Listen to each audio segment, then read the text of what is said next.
Hello students, good morning. Welcome to the second lecture of your rotational dynamics. In this lecture, we are going to discuss about the uniform circular motion, non-uniform circular motion and the accelerations which are responsible for uniform and non-uniform circular motion. So let us start with the uniform circular motion. So what is uniform circular motion?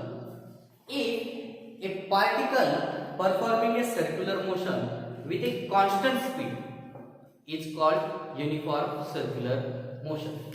हे बघा इथे मी constant speed म्हटलंय, velocity म्हटलंय.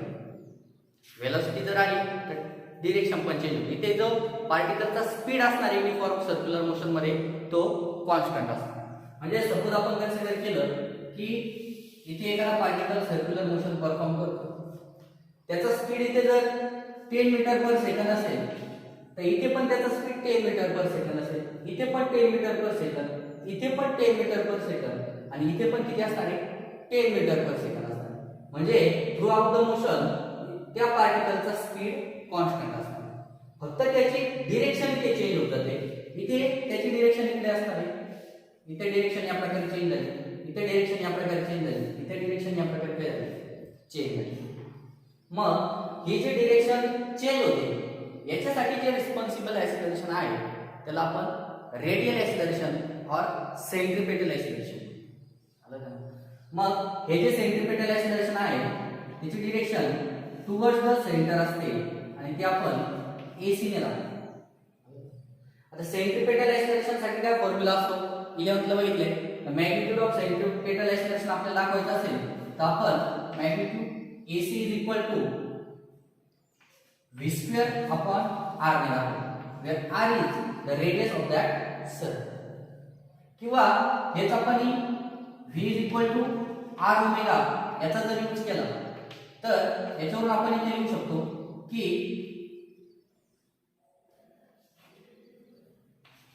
AC is equal to r omega square. हे झालं centripetal acceleration साठीचा formula. आणि हे जे सेंट्रिपेटल ऍक्सिलरेशन आहे ते या पार्टिकलची डिरेक्शन चेंज करण्याचं काम करते. जर या पार्टिकलची डिरेक्शन चेंज झाली नाही तर हा जो पार्टिकल असणार इथून सरळ लिनिअरली इकडे निघून जाईल, बरोबर. म्हणजे ती सर्क्युलर मोशन होणारच नाही. म्हणजे सर्क्युलर मोशन जर असेल तर तिथे सेंट्रिपेटल ऍक्सिलरेशन इज मस्ट. म्हणजे सेंट्रिपेटल ऍक्सिलरेशन असेल तरच इथे प्रत्येक वेळेस काय होत जाणार आहे त्या पार्टिकलची डिरेक्शन चेंज होत जाणार. जर एक्झाम्पल द्यायचं झालं सेंट्रिपेटल ऍक्सिलरेशनचं तर the planets moving around the sun हे आपण युनिफॉर्म सर्क्युलर मोशनचं एक्झाम्पल देऊ शकतो. कारण ज्यावेळेस प्लॅनेट सनच्या अराउंड मूव्ह करतात, आपण जर बघितलं आपला जो 1 इयरचा जे ड्युरेशन आहे ते 365 डेज. असं कधी होत नाही की कधी एका वर्षामध्ये 365 डेज होते, दुसऱ्या वर्षामध्ये 400 डेज. कारण तो जो प्लॅनेट आहे तो कॉन्स्टंट स्पीडने अराउंड द सन काय करतोय रोटेट करतो. मग ते झालं example of A uniform circular motion. त्याच्यानंतर आपण सेकंड बघू non uniform circular motion. Non uniform circular motion. तर युनिफॉर्म मध्ये आपण बघितलं speed of A particle is constant. तर नॉन युनिफॉर्म सर्क्युलर मोशन मध्ये काय असणार आहे the speed of A particle is not constant. इथे काय होणार आहे तर पार्टिकल सर्क्युलर मोशन परफॉर्म करत असेल तर इथे त्याचा स्पीड जर 10 मीटर पर सेकंड असेल तर इथे त्याचा स्पीड 20 मीटर पर सेकंड, इथे 30 मीटर पर सेकंड आणि इकडे 40 मीटर पर सेकंड. म्हणजे जो स्पीड आहे तो इथे इन्क्रीज होत जातो किंवा स्पीड डिक्रीज पण होऊ शकतो. आलं ध्यानात. इथे 10 असेल तर इथे 5 होईल, इथे 2 होईल, इथे 1 होईल, असं पण होऊ शकतं, बरोबर. मग हा जो स्पीड चेंज करण्यासाठी या पार्टिकलचा जे ऍक्सिलरेशन रिस्पॉन्सिबल आहे त्याला आपण टँजेन्शियल ऍक्सिलरेशन. ते जे टँजेन्शियल ऍक्सिलरेशन असणार आहे त्या पार्टिकलच्या पाथला या प्रकारे टँजेंट असतं आणि हे आपण ए टी ने लावतो. जर या ऑब्जेक्टची व्हेलॉसिटी आणि टँजेन्शियल ऍक्सिलरेशन एका डिरेक्शनला असेल तर इथे स्पीड इन्क्रीज होत जाणार आहे. म्हणजे 10 टू ऍक्सिलरेशन या डिरेक्शनला असेल तर स्पीड इन्क्रीज होत जाणार आहे. आणि जर व्हेलॉसिटीची डिरेक्शन ही असेल, ऍक्सिलरेशनची डिरेक्शन ही असेल टँजेन्शियल ऍक्सिलरेशनची, तर इथे स्पीड डिक्रीज होत जाणार. सर्वांच्या लक्षात आले? इथे काय होतोय, स्पीड व्हॅरी होतोय. मग इथे सेंट्रिपेटल एक्सेलरेशन असणार आहे का? टँजेन्शियल एक्सेलरेशन तर आहे. टँजेन्शियल एक्सेलरेशन काय करते, मॅग्निट्यूड ऑफ व्हेलॉसिटी जे आहे म्हणजे स्पीड त्याला काय करते, चेंज करते.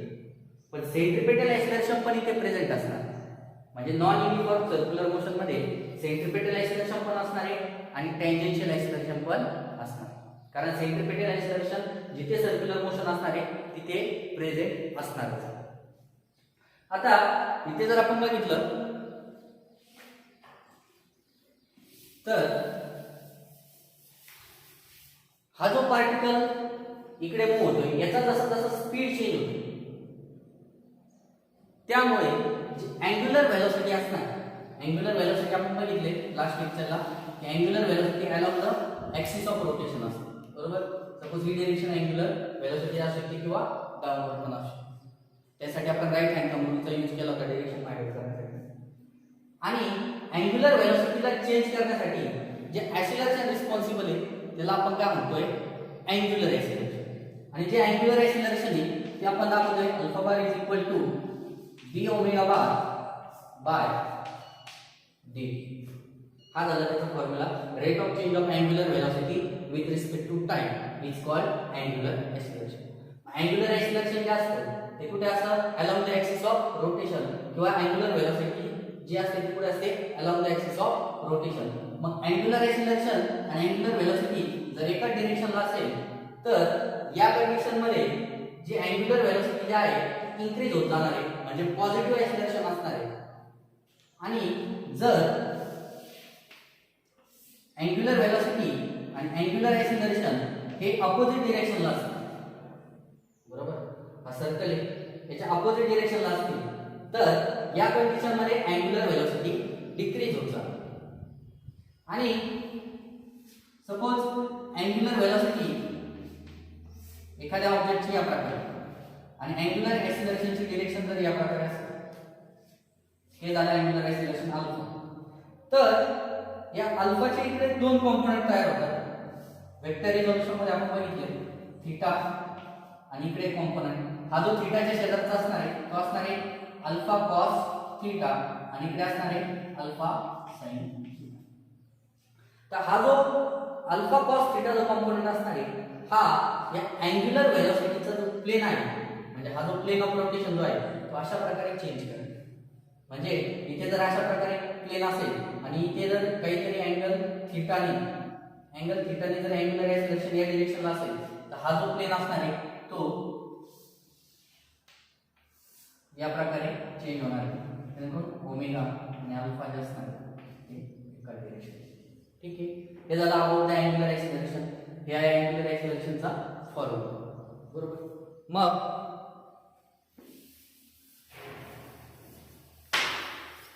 आतापर्यंत आपण ऍक्सिलरेशन कोणते बघितले, सेंट्रिपेटल ऍक्सिलरेशन, टँजेन्शियल ऍक्सिलरेशन आणि अँग्युलर ऍक्सिलरेशन. अँग्युलर ऍक्सिलरेशन जे असतं ते along the axis of rotation with angular velocity असतं. बरोबर? आता इथे आपण बघू नेट ऍक्सिलरेशन. तर नेट ऍक्सिलरेशन म्हणजे काय, ज्यावेळेस एखादा object non uniform circular motion perform करतोय तर त्याचं या डायरेक्शनला जे ऍक्सिलरेशन असेल टँजेन्शियल त्याला आपण एटी म्हणतो आणि या डायरेक्शनला जे ऍक्सिलरेशन असतं त्याला आपण सेंट्रिपेटल ऍक्सिलरेशन म्हणजेच एसी. तर नॉन युनिफॉर्म सर्क्युलर मोशन असल्यामुळे या दोघांचा रिझल्टंट म्हणून या डायरेक्शनला एक ऍक्सिलरेशन तयार होतं आणि ते असतं नेट ऍक्सिलरेशन. ठीक आहे, मग नेट ऍक्सिलरेशन साठी जर आपल्याला फॉर्म्युला लिहायचा असेल तर आपण वेक्टर्स मध्ये बघितले की हा जर रिझल्टंट असेल, दोन वेक्टर्स असेल वेक्टर ए आणि बी आणि त्यांचा रिझल्टंट जर आर असेल तर आपण, आणि हा जर अँगल थीटा असेल तर आपण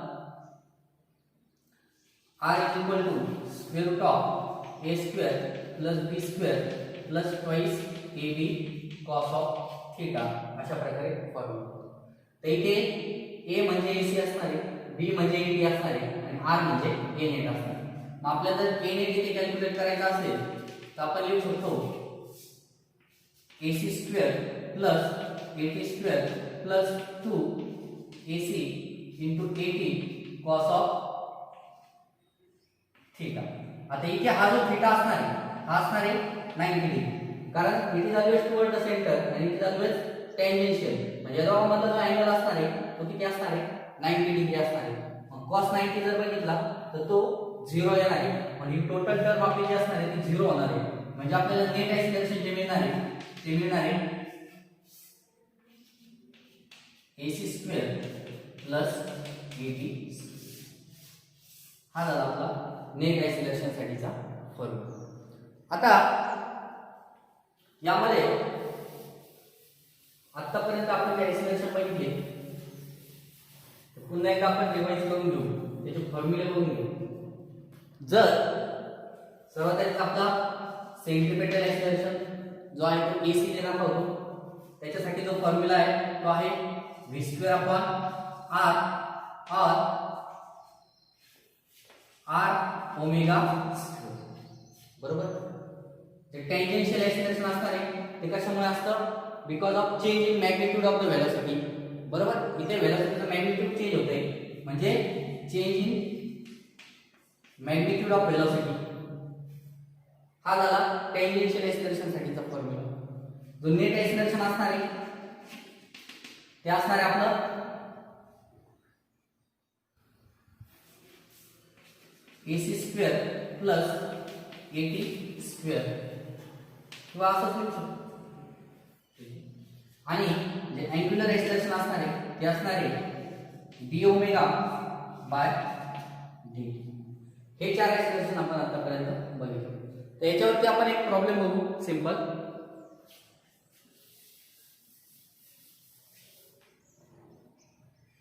जर तुम्हाला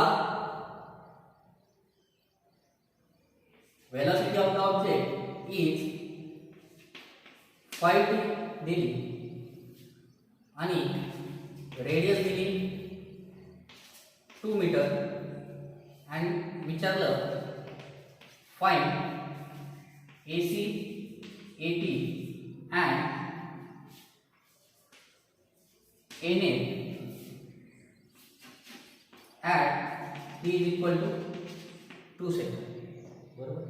मग सर्वात पहिले आपण फाइंड आउट करू AC जर फाइंड आउट करायचं असेल तर आपल्याकडे फॉर्म्युला आहे v² अपॉन r. बरोबर. मग v² जर बघितला तर t इज इक्वल टू आपल्याला 2 सेकंड आहे. t जर इथे पुट केला तर 5 into 2 किती होणार आहे 10, म्हणजे आपल्याला इथे मिळणार आहे 10 square. 100 is divided by r जो आहे तो आहे 2 is equal to 50 metre per second.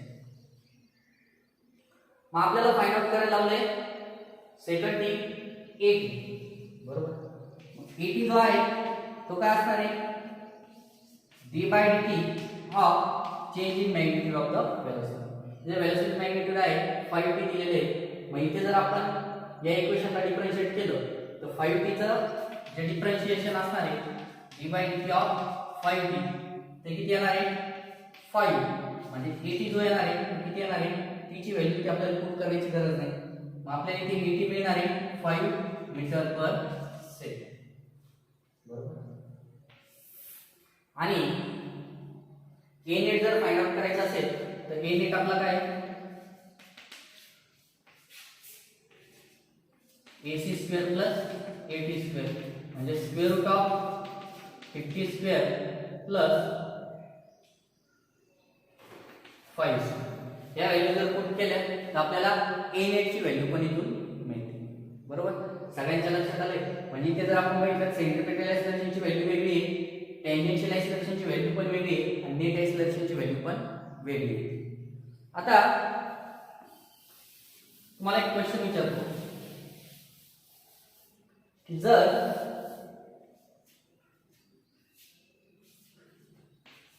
if magnitude of velocity is constant, then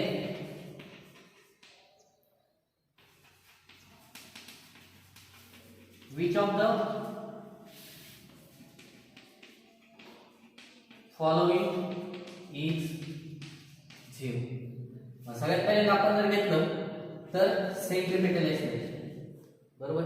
जर मॅग्निट्यूड ऑफ व्हेलॉसिटी जर कॉन्स्टंट असेल म्हणजे स्पीड कॉन्स्टंट आहे, तिथे युनिफॉर्म सर्क्युलर मोशन आहे, म्हणून सेंट्रिपेटल ऍक्सिलरेशन तिथे असणार आहे. बरोबर, सर्क्युलर मोशन जर असेल तर centripetal motion is always present. बरोबर, म्हणजे सेंट्रिपेटल ऍक्सिलरेशन हा 0 नसणार.